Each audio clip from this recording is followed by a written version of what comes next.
ভারতে অনুপ্রবেশকারী এক বাংলাদেশি সহ গ্রেফতার 2। বৈধ কাগজপত্র ছাড়াই পশ্চিম বাংলার পূর্ব বর্ধমানে অবৈধভাবে বসবাস করছিলেন ধৃত বাংলাদেশি। গোপন সূত্রে খবর পেয়ে সোমবার রাত্রে বর্ধমান থানার পুলিশ বাংলাদেশি রাজু আহমেদ সহ দুজনকে গ্রেফতার করে। মঙ্গলবার ধৃতদের বিরুদ্ধে নির্দিষ্ট ধারায় মামলা রুজু করে বর্ধমান আদালতে পেশ করে বর্ধমান থানার পুলিশ। তদন্তের স্বার্থে ধৃতদের 7 দিনের পুলিশি হেফাজতের আবেদন জানিয়েছে পুলিশ বলে জানা গেছে। জানা যাচ্ছে পুলিশ সূত্রে যে ধৃত রাজু আহমেদ বাংলাদেশের আওয়ামী লীগ নেতা। বাংলাদেশের বর্তমান পরিস্থিতির কারণেই সে জীবন বাঁচাতে পালিয়ে এসেছে ভারতে। দালাল মারফত মোটা টাকার বিনিময়ে কাঁটাতার পেরিয়ে ভারতে প্রবেশ করে সে। তারপর দালালের হাত ধরেই শহর বর্ধমানের অপর এক এজেন্টের বাড়িতে আশ্রয় নেয় বাংলাদেশি রাজু আহমেদ।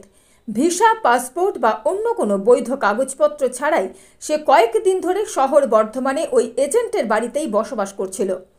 সূত্র মারফত খবর পেয়ে পুলিশ সেখানে হানা দেয়। গ্রেফতার করে পুলিশ বাংলাদেশি আওয়ামী লীগ নেতা রাজু আহমেদ সহ স্থানীয় এজেন্ট শেখ মাজেদ রহমান এবং অবৈধভাবে বর্ডার পারাপারকারী দলের দালাল সুদীপ কুমার দাস ওরফে বাপনকে।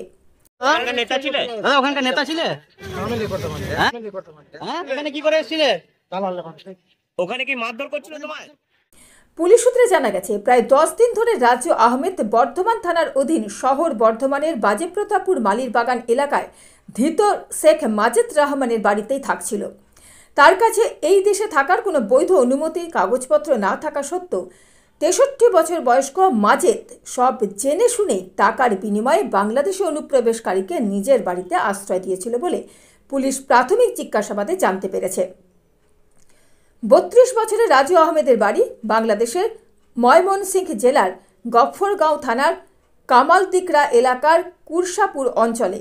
তাকে এদেশে প্রবেশ করতে সাহায্য করেছে পশ্চিম বর্ধমান জেলার আসানসোলের চাঁদপাড়া এলাকার 37 বছর বয়সের সুদীপ কুমার দাস ওরফে বাপন।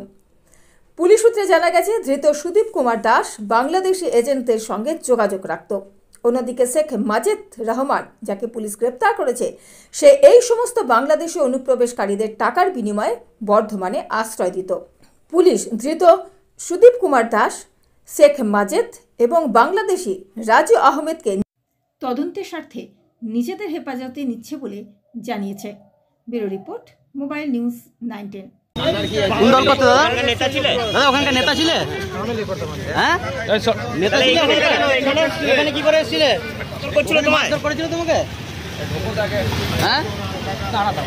ক্যামেরা